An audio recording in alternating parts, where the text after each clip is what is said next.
Hey y'all, and welcome back to my channel, Tavi Talks. Today, I am going to be talking about this Netflix documentary called Hell Camp: Teen Nightmare. It was released today, December 27th, 2023.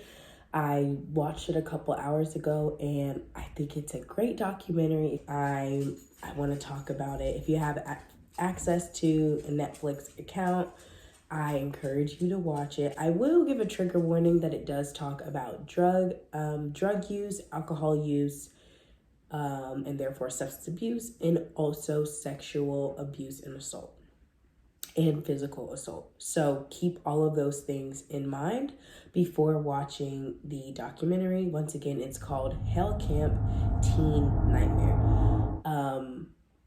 I do want to give a disclaimer that one, I am actively healing from a cold, and I also have a double ear infection. So my right ear is pretty blocked still. So I know my voice sounds a little distorted.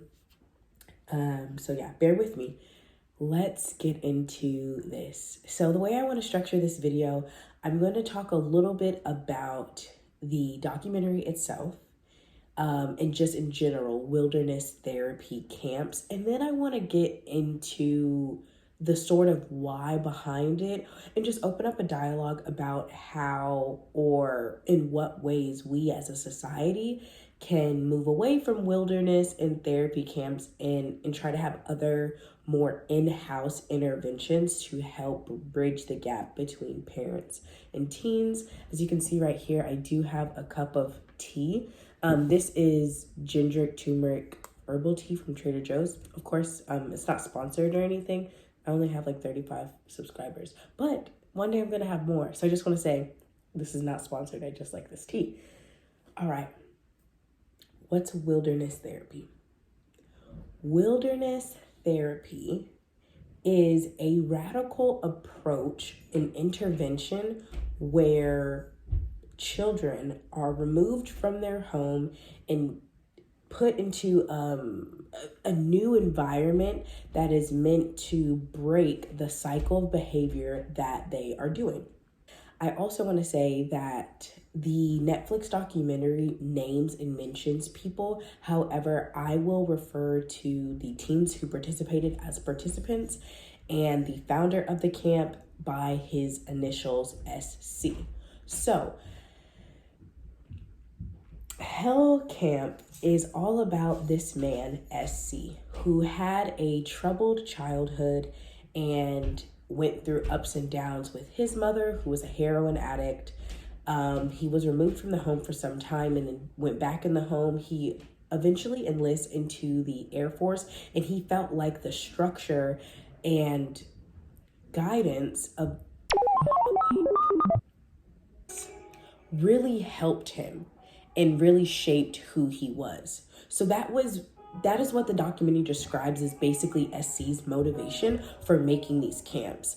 That, hey, I know that hard work, intervention, structure can really redefine and shape teenagers who are going through a rough time, who've come from rough circumstances, and this can set them on the right track. That was the inspiration. I think it's also really important to note when watching this documentary and also viewing this video, intent versus impact. SC's intent seems to come from a place of wanting to help teenagers, wanting to help families really get through a rough time. So this documentary takes place, I should say rather, the camp takes place in the 1980s. A lot of families and parents were complaining about their teenagers being out of control, being jerks, skipping school, doing drugs that ranged from just marijuana to LSD to cocaine, drinking heavily, just not listening, and just the parents felt like they were out of control. We'll just call it the camp, because there's 3 camps that the documentary goes over. But the camps or the wilderness therapy programs were a last-ditch effort. Some of these teenagers were getting in trouble at home, at school, and even with the law, and experiencing being arrested and, creating records for themselves. So that's pretty much the basis. Drugs, breaking curfew, not listening to their parents. If you see me looking over, I'm really excited about this video, so I typed out some notes. SC is just like, hey, why don't we create a place where parents can send their kids to basically get scared straight and to understand that life is not a joke and there's consequences. Every action has a consequence. So he does. The first camp is placed in Provo, Utah, which is desert. Portions of Provo are very barren, is what the documentary describes.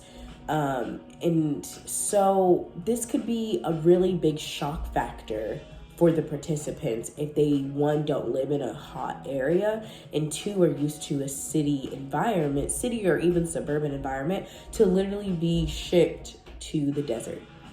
I want to note that nowhere in the documentary did it say that any of the participants willingly went.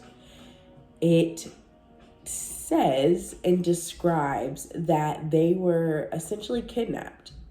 Their parents paid the camp and the camp staff to kidnap them and take them to the first camp, which was in Provo, Utah, which was called Challenger Camp. So Challenger Camp.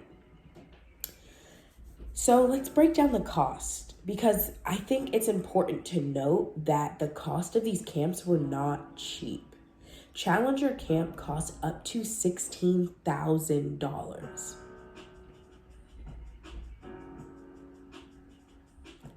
And mind you, this is $16,000 back in the 1980s.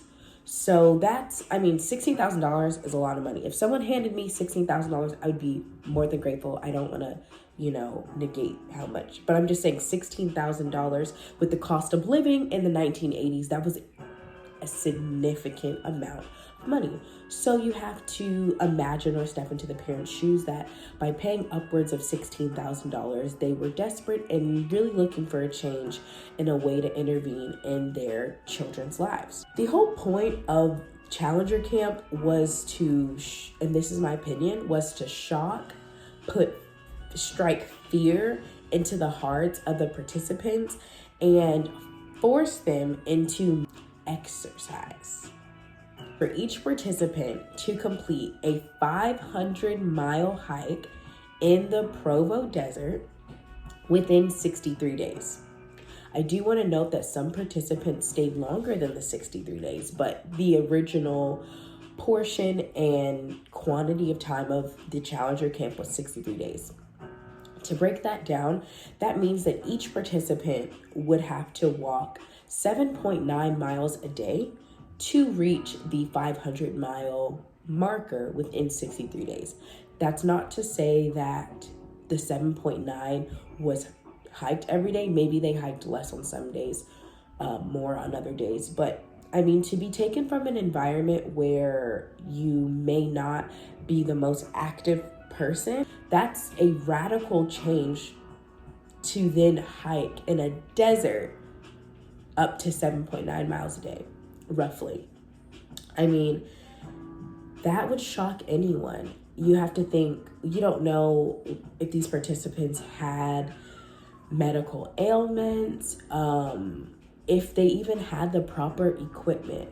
Walking and hiking are two separate things, and hiking in a desert environment with extreme heats of upwards and over 100 degrees on some days, you can run into problems such as heat stroke, exhaustion, excessive sweating, which can lead to chafing, sunburn.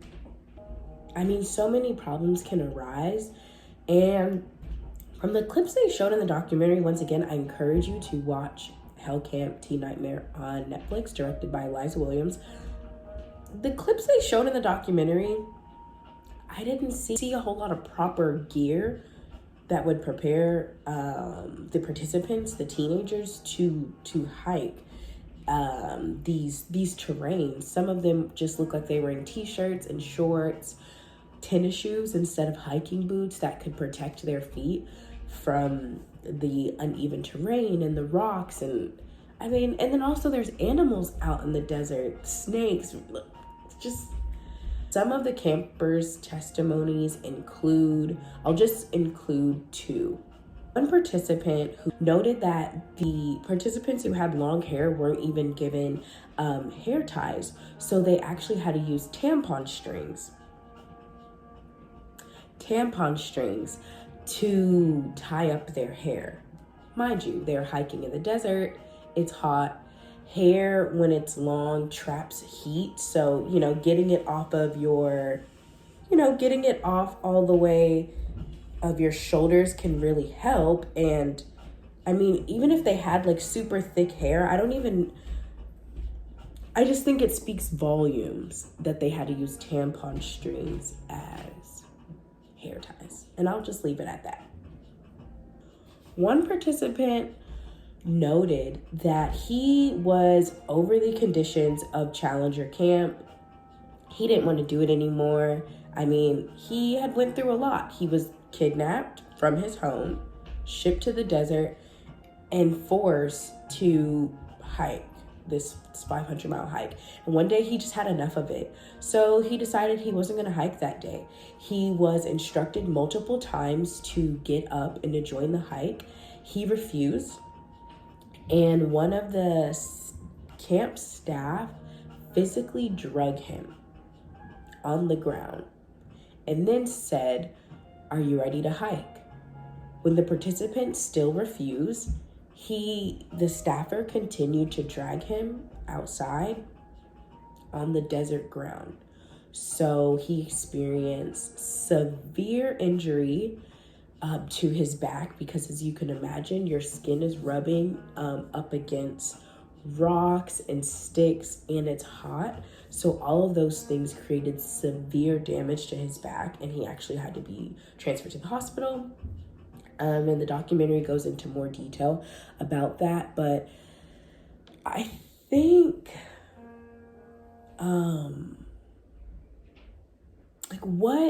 I would be really curious to understand what training, if any, that the staff of these camps were given, because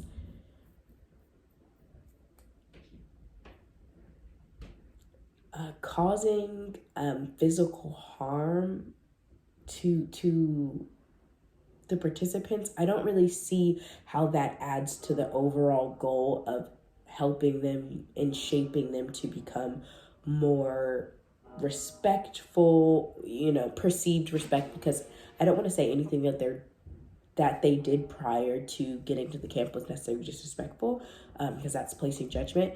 But if the goal was to help them become better listeners, to be more receiving to authority, I don't see how physical abuse would help that cause.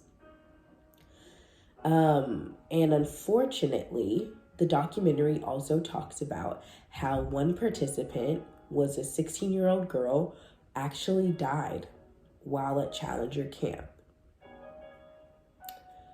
My thoughts and prayers go out to her family. I imagine that with the production of this documentary, it brings up a lot of feelings.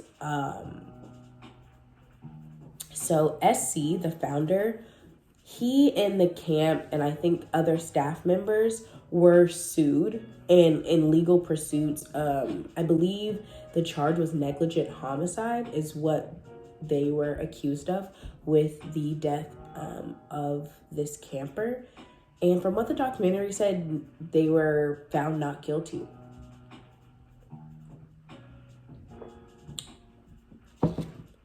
So now we have one camp, extreme conditions, extreme heat, extreme physical labor. Of course, I imagine that some participants found this intervention radical but helpful. However, I didn't hear too many accounts of that in the documentary, but I do want to be fair in stating that some people, probably did enjoy their time there. I think one person maybe spoke favorably about it in the documentary. Once again, check it out. So there was a media storm after the death of one of the participants, and also the injuries that kept happening. So officials, law enforcement in the Provo area were kind of like, this isn't good. This isn't good. We don't really want it. So the story develops, and eventually the camp is shut down. But it doesn't stop. It doesn't end there. I will also note that in the documentary, it says that SC, although the creator of this wilderness therapy program, doesn't seem to be too involved in the day-to-day, but he would pop up at the camp every now and then. And the documentary, I think, notes this, but it kind of becomes interesting because then it's a matter of how much responsibility does SC then have in the alleged, and I use the word alleged just for legal purposes, that is not to take away from the vast and traumatizing experiences that these participants went through, and I'm not using the word allegedly to erase that. But how much responsibility does SC have in these traumatic experiences that these participants went through at the hands of the camp that he created, even though he wasn't necessarily there, physically there, when some of these things were taking place? After Challenger Camp in Provo, Utah, the location changes, but the wilderness therapy program and its root cause of trying to help parents manage their wild, reckless, and uncontrollable teenagers remains. And now the wilderness program is named Healthcare America. The camp is revamped, and now instead of being in the desert, it's on a boat. So there's a movie that, basically a promotional movie advertisement that is shot to help parents see what they would be sending their child to. And the documentary gets into that. So essentially, Healthcare America takes place all throughout the Caribbean. It starts, according to the documentary, in St. Thomas, but eventually it just goes all throughout the Caribbean. So hiking is still present, according to the documentary. There's still, it seems, a lot of physical exertion and, activities that are all around the guise of survival and pushing the participants out of their comfort zone. Interesting thing about Healthcare America is that there doesn't seem to be a structured time. Remember in Challenger Camp how the initial time was 63 days, however, some participants were made to stay longer. Healthcare America doesn't seem to have that, or at least it wasn't noted in the documentary. So now you have these participants who are living on these islands, also on these boats for numerous amounts of time. One participant said she was there for 9 months. Another person said for 16 months, and the ages ranged. In the documentary, I think the youngest person was 13, and I believe the oldest person was 18, which is, gets a little tricky because 18, you're considered an adult. So if you turn 18 while at the camp, can they legally not allow you to leave, even though your parents gave permission, for your attendance originally? One thing that the documentary didn't really touch on that I want to talk about specifically is the time period that these camps took place, Healthcare America and also Challenger Camp, and the third one that we will get into. So this was in the 80s. So cell phones were around, because I did a little bit of research and it says that cell phones were basically created around 1973-ish. However, they were more widespread and popular throughout the 80s and 90s. So it's possible that some of these teens had access and participants had access to cell phones, but it doesn't, the documentary doesn't really say how often the participants were able to have communication with their families, with their friends, if they had access to cell phones. And I think that that's also important as well, because essentially you're cutting off all communication to your past life, your past world, and doing this radical change. But then once you leave the camp and you're thrust back into the environments that, you know, allegedly caused you to be this reckless, out of control, wild teen, what does that, I guess, reinduction into your normal life look like? And then also, and I'll get into this later, just like, how do you not have resentment to your parents? How do you work that out healthy? But I'm jumping ahead. So Healthcare America, you know, they're all over. They're all over the Caribbean, and they're really having to stop different islands to get the resources that they need. It appears from the documentary that they're also kind of setting up whatever shelter that they would be living at, like tents or things like that. But they were having to move quite frequently because the documentary states that the foundation didn't have proper permits by the different islands to be doing what they were doing, to be an operating business. So they had to move quite frequently. So I think that added a level, I imagine and assume that it added a level of anxiousness, because I mean, you're away from your family. Who knows how often you get to communicate with them. You're being told, oh, one thing I want to note is SC was noted on several occasions throughout media, both interviews and written forms of communication, saying that these teenagers and the participants are master manipulators. And so he really says, like, you know, these troubled teens, they will lie, they will basically, these are my words now, he did use the word master manipulator often, but essentially he paints the image of these teenagers that they will, you know, pretty much squirm their way out of consequences, and that was ingrained into the staff. And some of the participants note that that was evident in the way that they were treated, and when they would try to advocate for themselves, they weren't believed, which I think is really sad.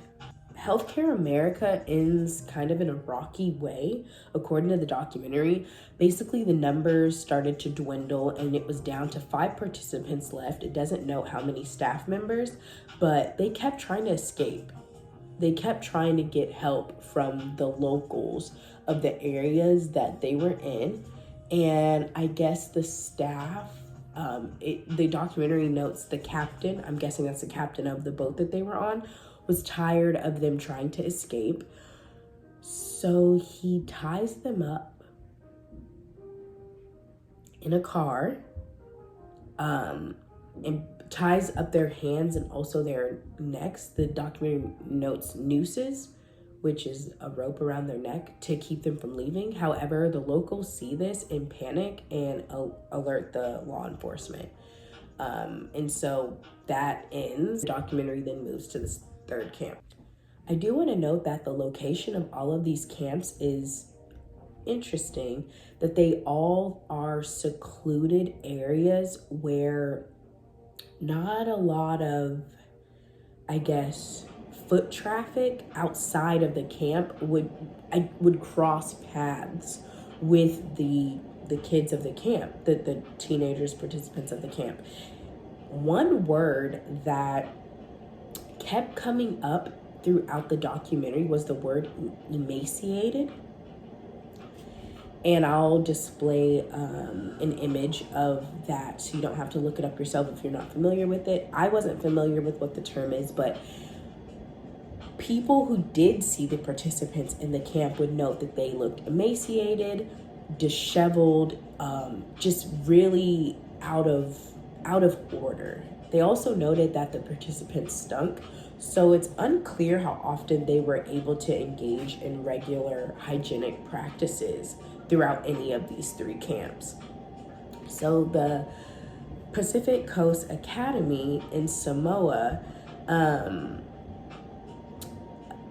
the documentary talks about a participant's father coming to, I don't know, visit him or coming to just check on the camp. But basically the father gets there and realizes that what's going on at this camp is not right and starts recording the conditions of the camp. Another common theme throughout the camps is it seems like there was a lack of law enforcement intervention, in the sense that law enforcement of these areas weren't privy to everything that was going on in the camp. And there also seems to be a lack of hygiene and access to medical care. At least I gathered, it seems like medical attention wasn't given unless it was severe. So yeah, basically this father is just noting all of the things, and he's talking to, it appears that this videotape that the father takes is basically the basis of a lot of the footage from Pacific Coast Academy that's used in the documentary. So he asks a bunch of the participants to state their name, how long they've been there, and what's going on. A lot of the themes throughout the testimonies in the Pacific Coast Academy video tape clips, as well as the participants that were present for the documentary and being talked to by the Netflix staff. A lot of them talk just about the psychological toll that being at this camp took.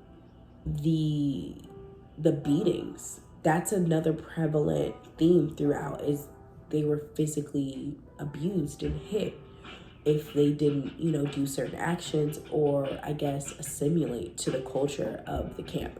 So Pacific Coast Academy, one thing that the videotape talked about was the amount of bug bites and like skin issues these participants were having from being, basically it seems like there was a clearing, that the land that the camp was on was a clearing, and the participants were forced through labor to essentially make it a livable and habitable area. So they were paving roads, they were building buildings, they were doing all of those things.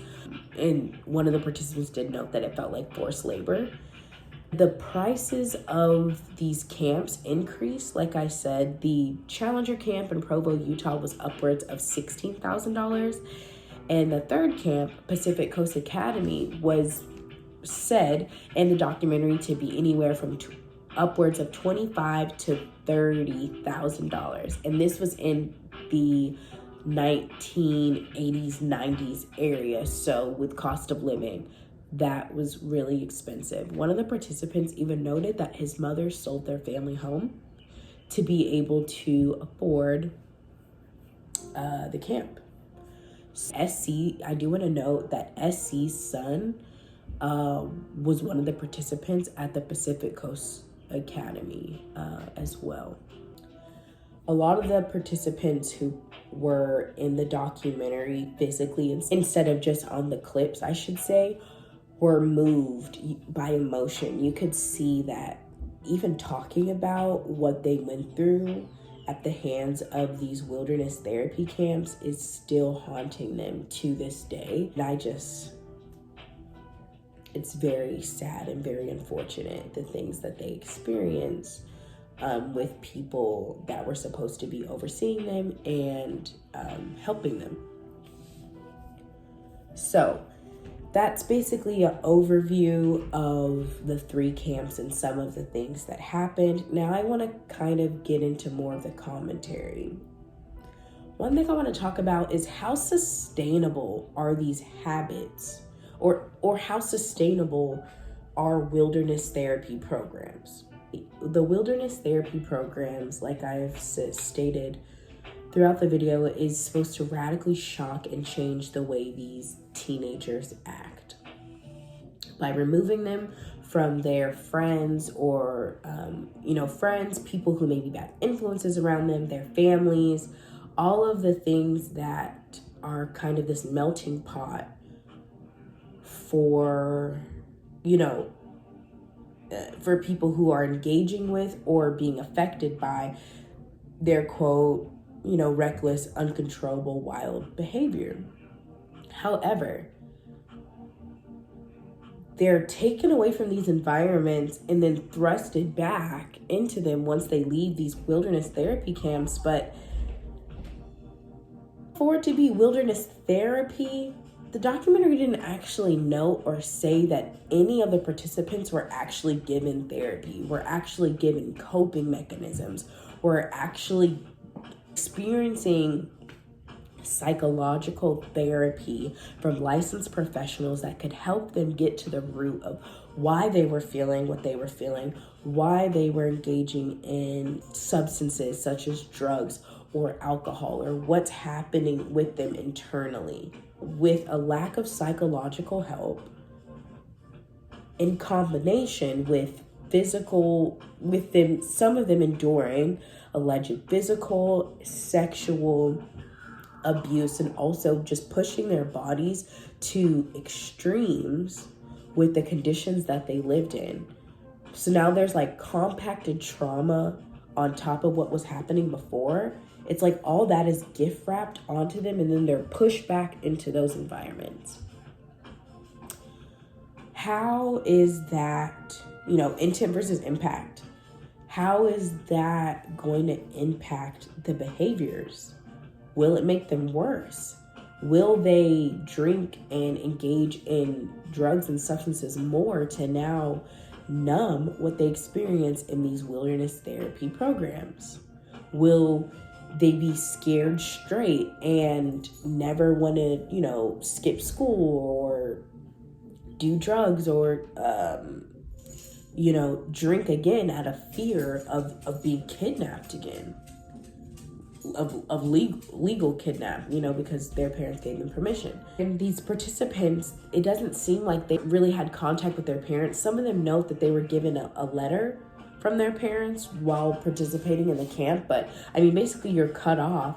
It seems like you're cut off from your parents, and then now you go back to seeing them every day, and your parent or your guardian's the one who sent you there. So I wonder about the amount of resentment or frustration that some of these kids felt because their parents are the reason they're there. One participant talked about it briefly, but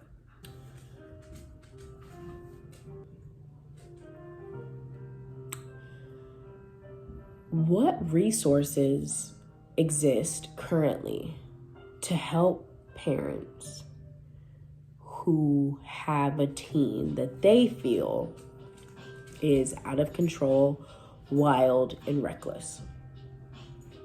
What current resources exist outside of wilderness therapy programs for them? Because if parents didn't feel like their child was out of control, there would be no need for wilderness therapy camps. Everyone would have looked at SC like, no, that's ridiculous. A camp like that doesn't exist. So the root is that parents felt that their children were going down a path that was uncontrollable, that they felt like needed intervention. I think that's not up for debate. What's up for debate is what is considered behavior or actions that are deemed uncontrollable or just like a phase. And I think this is where one thing I talk about is people say like, oh yeah, we're having a baby or I'm having a baby. But you're not having a baby, you're having a person. Baby is only a baby for a year, then it's a toddler, preteen, teenager, young adult. The only time that a child will 100% listen to you, everything you say, everything you do, is probably when they're a baby. Because once they become a toddler, they want to experience the world and engage in the world and what fascinates them. And so they might not listen anymore. And the more information and knowledge a child, preteen, and teenagers soak up, they're becoming their own individual. And so how much of the actions of these participants were reckless, dangerous, and how much of it was rather them being individuals for the first time in their life, and their parents being uncomfortable in the fact that as individuals they were making decisions that the parents themselves as individuals wouldn't have agreed with. Now, if they're breaking the law, like let's say some of them, because it does talk about like some of them having records and being arrested. If your teenager's breaking the law, wouldn't it be up to the courts and the judicial system to reprimand them if needed? Is wilderness therapy camp extreme?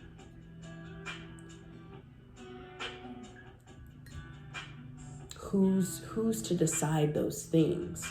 Who's to decide what actions are there? Any actions that, or I guess proportionate to being kidnapped and sent to extreme living conditions? I don't know.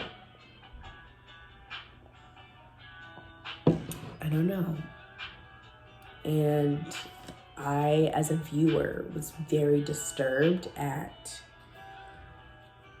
just what these participants endured. As a teenager, I do feel that I was kind of a social pariah in my family because I partied.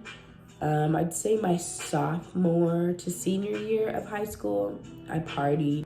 Not like an every weekend thing, but quite frequently. And I was 15, 16, 17. You're not supposed to be at parties. So I would lie and say I was spending the night at my friend's house, and we would all go. And one party, it was my junior year, so that must have been like 2016, April of 2016.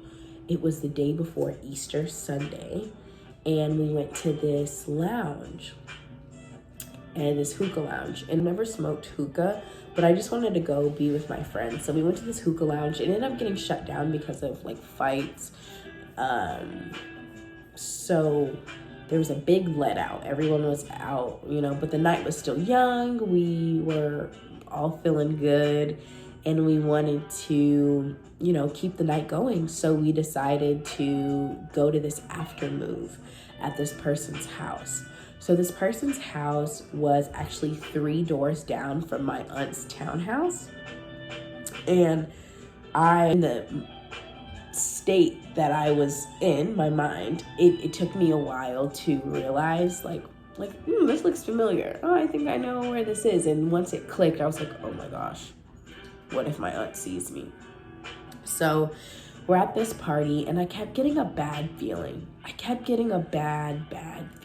just intuition, which now that I'm, older, I'm 24 years old now, I understand and feel that intuition is God, the universe, my ancestors guiding me to something or to remove me from something. And that night, my intuition that I was getting was telling me to leave. There were 3 different times that I tried to leave that party, and I kept being talked out of it from people that I was with, talking myself out of it. And eventually that party did get shot up. Unfortunately, someone was shot, I believe, in the stomach and suffered some injuries. Because my aunt lived 3 houses, 3 doors down, she did hear the shots. The police were called. I grew up in Colorado Springs, Colorado, 2016. So during that time, all in all, that area, hearing gunshots was very abnormal. It really, it looked like a scene out of a movie. There were so many police officers because that just wasn't an area where something like that occurred. My aunt was terrified, so she was calling my mom hysterical, just this whole ordeal. So everyone in my family, my immediate family, knew about what happened. However, no one knew that I was there because I had lied and said that I was spending the night at my friend's house and we were going bowling, but really I went to the hookah lounge and then went to that party. So I have a habit of laughing when I am uncomfortable. It's a bad trait because people normally think I'm being or making light of serious situations, and in all reality, I'm just deeply, deeply uncomfortable, and that's how I cope. So I had laughed while telling my sister, hey, you know that party last night? I was there.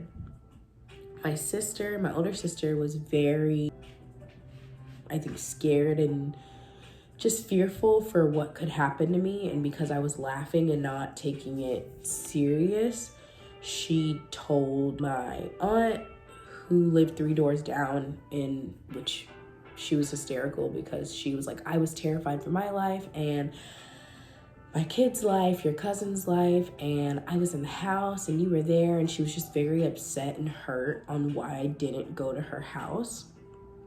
And, you know, she's like, couldn't understand. So she told my mom. I think my mom, like at that point, she was just kind of over like my teenage years and just everything. I think, and I shared that story to say that I too was a teen who my parent, would have categorized me as out of control, reckless, and wild. And I couldn't imagine my mom paying thousands of dollars to let someone kidnap me and force me to hike 500 miles in the desert, be, on a boat for months at a time, sailing through the Caribbean. I couldn't imagine if my mom did that all because of I was partying or, I don't consider myself to have been like a disrespectful teenager, but I definitely think I would have been labeled a smart ass because just the way my brain works, if something isn't logical, my dog Pepper's like trying to play tug of war with me. So if you see my arm just moving, she's down here. But I wouldn't consider myself to have been like a disrespectful teenager, but I was a smart ass because if things didn't make logical sense, I would question authority. I wasn't trying to be disrespectful. I just wanted to understand. I wanted my brain to see what they were seeing. Is it a cop-out to say that teenagers just go through a phase and like parents should buckle in? Is that a cop-out? What's considered or deemed beyond teenage angst? Like I said before, teenage years, that's when people are becoming their individuals. So as an individual, they might want to experiment with, certain drugs or alcohol or partying or going out or engaging in sex. And is it fair that because they're doing those things that they should be demonized for it? In a legal standpoint, yes, you're supposed to be 18 before you engage in tobacco. You're supposed to be 21 before you engage in alcohol in the US. So there's legal standards and then there's societal standards. And usually I'd say like that teenage era, 15 to 18 is usually when, if children, teenagers are to experiment, that's usually the time.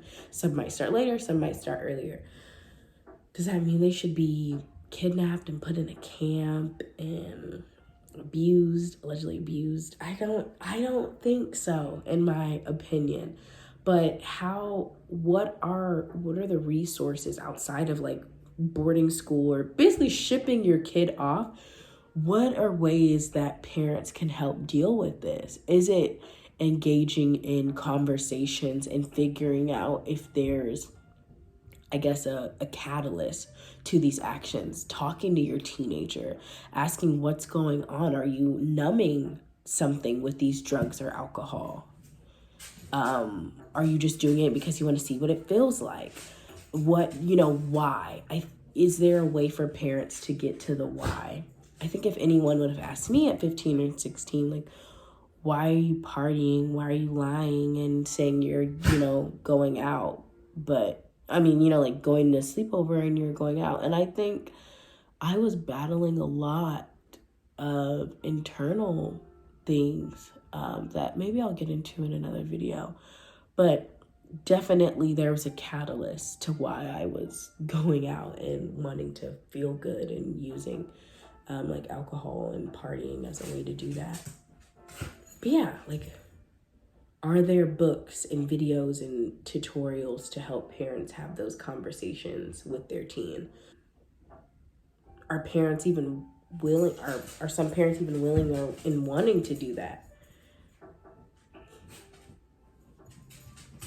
Are there cost-effective classes that, different, okay, Pepper, I cannot play tug with you right now. Like, it's too much. I try to play tug with her and look at my notes, and I just need to finish filming. Are there cost-effective classes that, different income groups can engage in? I know there's like parenting classes that the state has if they have to intervene, but are there classes for helping in navigating the space of a teenager and navigating the fact that this little baby that you once held in your arms as an individual with their own ideas, their own belief system, and they want to go do XYZ and you don't agree with it, and now you're butting heads and you're arguing constantly and your house feels like an energetic and emotional battlefield? Are there classes that everyone can go to? And if there aren't, then how much of the problems of the teenage phase are the actions of the teenager or the possible lack of coping from the parent? Because this kid that you raised and once was like this cute little innocent, could do no wrong in your eyes, is now like a person you don't recognize, who doesn't, see you as a superhero anymore, who may not even like you at times. How do you navigate that? Are there classes? Are there resources to help with that? Is the framework, the basis of the wilderness therapy camps, are they healthy and just poorly executed, or is even the framework in itself problematic? Is it problematic to say and label kids as, reckless, wild, and unruly, and therefore undeserving of being in their parents' home? What does that do to the teenager? What does being labeled as bad and master manipulators and wild and not good, what does that do to the way they view themselves moving forward, the way they think, the way they act, the way they speak of themselves? What kind of abandonment and betrayal issues are developed from participants of these wilderness therapy programs who are experiencing alleged verbal, physical, and sexual abuse at the hands of parents who sent them there? What kind of resentment does that build up? How do they navigate that after they leave? Like, what? I don't know. Are there versions of these wilderness therapy program camps that aren't saturated with like these allegations of abuse? What does that look like? Is that boarding school? Is boarding school? Well, no, because there's probably claims and in situations of abuse at boarding schools too. I don't know.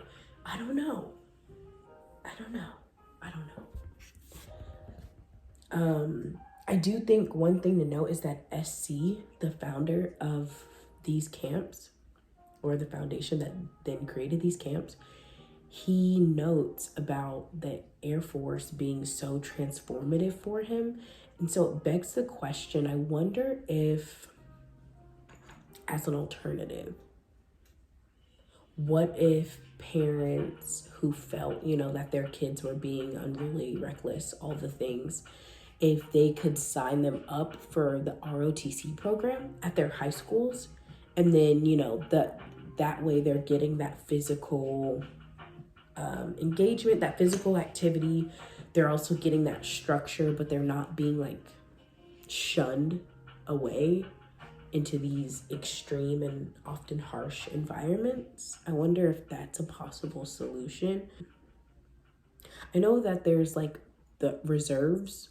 I wonder if there could be like a pre-reserves where if parents felt like their children were being unruly or just uncontrollable and they wanted to give them more structure, they, would have to do monthly physical tests, like PT tests, and they would have to do like community service, weekend community service, and stuff like that. Like, I just wonder if there's other ways to intervene and help bridge that gap between the teenagers and the parents without what happened. Because these camps are not the only wilderness therapy programs. The documentary alludes to these kind of being the first of their kind, and now it's like a booming business with all types of camps. And I'm sure if you wanted to look into it yourself, you could probably even look up on TikTok and see first person accounts of what different participants and teenagers went through. Those are my thoughts on the documentary. Definitely watch it for yourself. Let me know what you think in the comments. If you do watch it, let me know in the comments what you think about some of my points, some of my alternative theories on interventions. If you're a parent of a teenager, even maybe use this space for you all to gather as a community and to talk and share tips on what's worked for you and what hasn't. If you were, labeled an unruly, uncontrollable teenager and you'd like to share your story, like I shared my personal story, by all means, feel free. Thank you for tuning into this episode of Tavi Talks. If you have video suggestions of other documentaries that you think I should watch and provide commentary on, or you have other suggestions of videos, feel free to drop that in the comments. Thanks for watching. Have a great rest of your day or night.